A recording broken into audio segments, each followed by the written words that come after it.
Okay.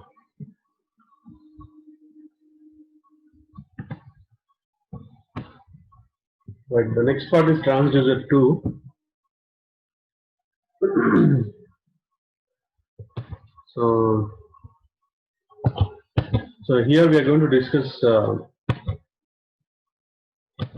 active transducers. So the first one, the active transducer, is piezoelectric transducer. I think most of you know about piezoelectric devices, right?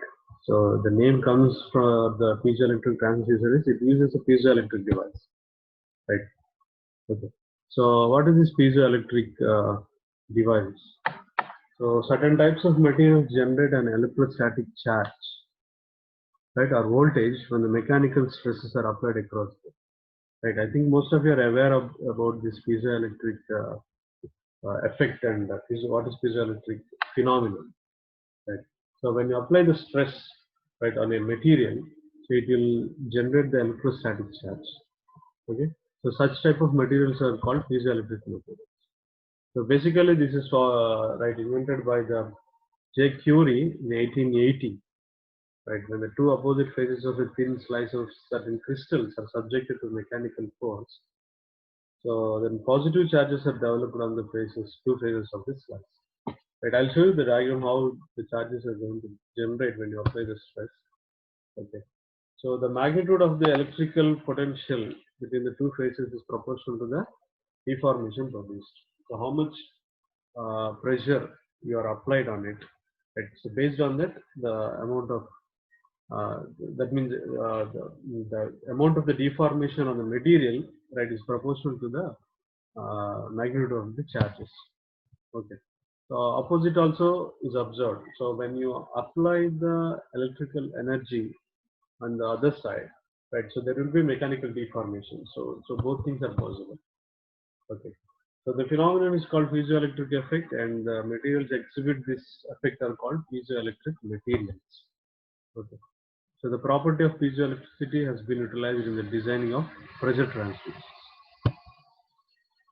So okay, so you can the materials find the wide applications of acceleration and force.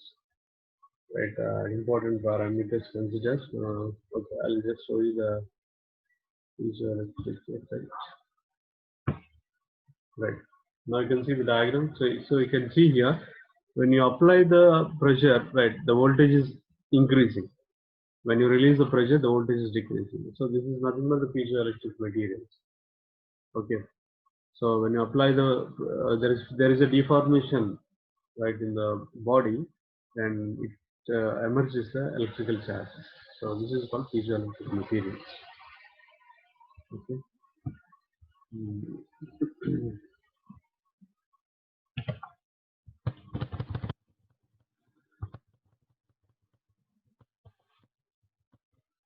So what are the different types of materials that are available in the nature which which exhibits this piezoelectric effect? So basically there are three types of materials. One is Racheli salt, right, tourmaline, and crystals, right. So these three materials exhibit this piezoelectric effect. Okay, these three materials exhibit the piezoelectric effect. But then, what is the most widely used piezoelectric material? Anybody? What is the most widely used piezoelectric material? Quartz crystal. Quartz Quartz crystal. crystal, sir. Yeah, it's quartz crystal. Why they are not using Racheli salt and tourmaline? Because we have, actually speaking, the Racheli salt exhibits a large piezoelectric effect. But because of the one reason in that material construction, we are not using like widely that Racheli salt. And tourmaline has a better mechanical properties. It can withstand high pressures, but it has a low piezoelectric effect activity.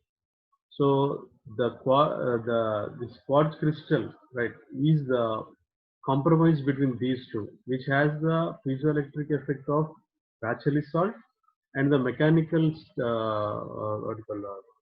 structure and stability of tourmaline. So that's why we are using the quartz crystal, right? You can see the most popular ones of having significant value of piezoelectric constancy. Natural quartz, Racheli salt, and tourmaline. Racheli salt exhibits the greatest piezoelectric activity, but mechanically they are weakest as they break easily. Tourmaline has the strongest of these three, but exhibits the least piezoelectric. So it's very expensive. So we need to have the piezoelectric activity of Racheli and the mechanical ability of tourmaline. So that comes to the quartz. It's a compromise between these two, having the highest strength of tourmaline and piezoelectric activity of Racheli salt. Right. So it's readily available in the nature and less expensive. So Racheli salt are used in microphones, headsets, loudspeakers, and phonographic pickups. And quartz crystals are used for the oscillators and filters. Okay, I'll show you that. Now, how we are going to get this quartz crystals, right? So basically, like okay, the fourth point, piezoelectric quartz crystal is hexagonal prism-shaped crystal, which has pyramids at both ends, right? Instead of explaining this, I'll show you that how these things will be. So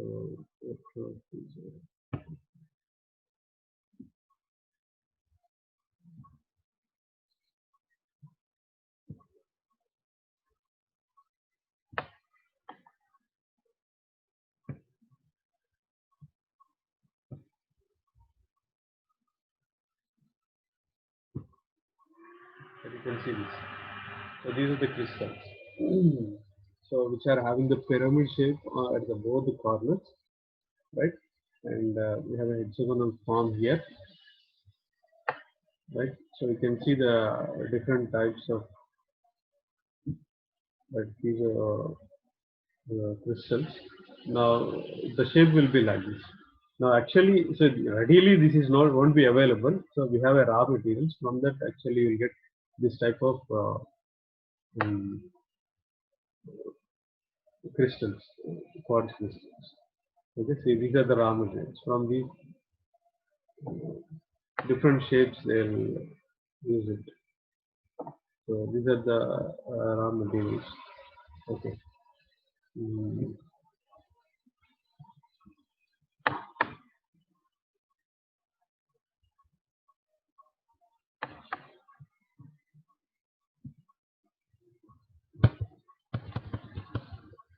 So both X. So there are three axes are there in that. So these are the three axes, right? So one which goes through the corners of the pyramid axis, that is called optical axis. That you can see the this one axis, and the other which goes to the corners of the your pyramid. This. So below the optical axis. Audio is very Audio bad. is breaking, sir. Lagging guys. Sir, can't hear you. Sir, you are not audible. Sir, we can't hear you, sir. Sir, you are not audible.